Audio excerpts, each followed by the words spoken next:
Баршаңызға сәлем, менің арнама қош келдіңіздер. Қасиетті Рамазан айы баршаңызға құтты болсын. Бүгін сіздерге ауызашарға талқаннан кереметте джен десертін дайындайтын боламыз.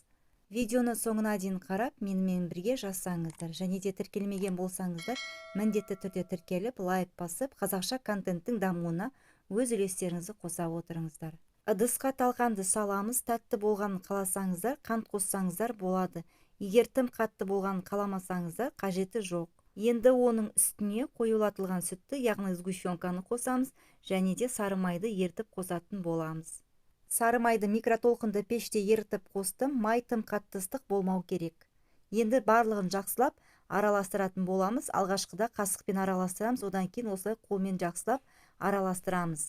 Және де мен әдемілік үшін осындай арнайы кекске арналған формаға орналастырдым. Егер де сіздерде болмаса, ол міндетті емес, кез келген форманы жасап шықсаңыздар болады. Талқанмен жұмыс деген өте ыңғайлы, сондықтан да кез келген форма жасап шықсаңыздар болады. Міне видеода көріп тұрғандарыңыздай формаға осылай жақсылап орналастырамыз. Құрметті қыз келіншектер, менің арнама тіркелмеген болсаңыздар, міндетті түрде тіркеліп, лайк басып, комментарий бөліміне өз пікірлеріңізді қалдыра кетіңіздер. Алдағы уақытта мен сіздермен бұдан да керемет рецепттермен бөлісетін боламын. Енді бетін пищевая пленкамен жауып, тоңазытқышқа 1 сағатқа қоямыз. Келесі форма бізде полусфера деп аталады. Тағы да айта кетейін, егер де сіздерде бұндай форма болмаған жағдайда, қолмен жай ғана картошка пирожныйның формасын жасап шықсаңыздар болады. Және де осылай барлығын орналастырып, бетін пищевая пленкамен жауып, тоңазытқышқа 1 сағатқа қоямыз. Мінекей дженттеріміз дайын, тоңазытқышта 1 сағаттан аса тұрды. Енді формасын асықпай шешіп аламыз. Барлығын осылай асықпай формасынан шешіп аламыз. Және мен Қазақстан шоколадын сүт қосып, микротолқынды пеште ерітіп алдым. Барлық қоспаларын төменге описание бөліміне қалдыра кетемін.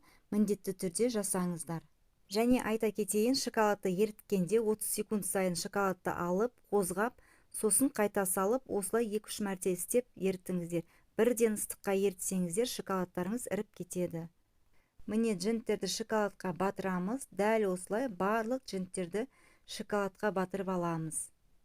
Барлық дженттерді шоколадқа батырып алғаннан кейін қалауларыңыз бойынша сәндесеңіздер болады. Мен осындай үгітілген жержаңғақты сеуіп шықтым.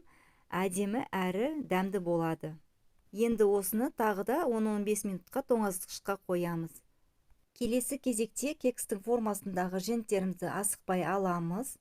Негізі осындай формамен жасасаңыздар өте әдемі болып шығады. Кез келген кондитерлік дүкенде сатылады. Барлығын асықпай шешіп алғаннан кейін арнайы капсулаға салып, тарелкеге ұсына берсеңіздер болады. Негізі бұндай капсулаға салу міндетті емес, жай дастарханға сәндік үшін салып қойсаңыздар өте әдемі көрінеді. Өте тойымды және де пайдалы, дәмі сөзсіз керемет болып шығады. Дастарханға салғанға да өте әдемі көрінеді. Сондықтан да міндетті түрде үйде жасап көріңіздер. Видеоны соңына дейін қарағандарыңыз үшін рахмет. Сіздермен болған Айнұр. Оразадан оразаға аман есен жете берейік.